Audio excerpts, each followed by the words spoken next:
మరి శాంతి దూత, మరి ఫాలోవర్స్ అయిన మనము, ఆయనను అనుకరించే మనము కూడా శాంతిలో ప్రయాణించాలని అందరినీ ఒప్పించి జోసెఫ్ స్టాలిన్ను, మరి ఇంకా ప్రెసిడెంట్ రూజ్వెల్ట్ను, ఇంకా మిగతా లీడర్స్ అందరినీ ఒప్పించి రెండవ ప్రపంచ యుద్ధం ముగియటానికి ఆయన కారకుడైనాడు.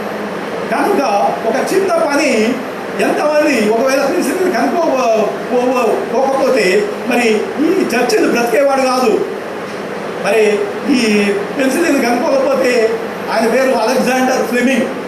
ఈ పెన్సిల్ని కనుక్కున్న ఆయన పేరు అలెగ్జాండర్ ఫ్లెమింగ్. ఆయన స్కాట్లాండ్ వాసి.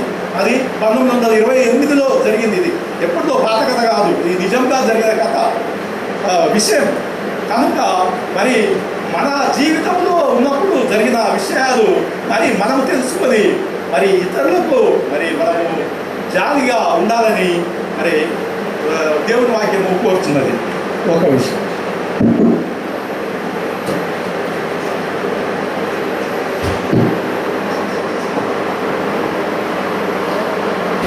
దేవుడు మరి ఈ విధంగా మనకు కంటికి కనపడినవి, చెవికి వినపడనివి, మన హృదయము గోచరం కానీ ఎన్నో విషయాలు చేస్తున్నాడు. చిన్న కార్యం ద్వారా మరి చేస్తున్నాడు. మన క్రిస్టఫర్ గారు వచ్చారు. మనం చిన్నప్పుడు అప్పుడు ఒక పాట పాడేది, ఎప్పుడు అడిగినా కానీ ఒక పాట పాడేది. ఆ పాటను గుర్తు చేశాడు. ఆ పాటలో ఈ విధంగా ఉన్నది, కంటికి కనప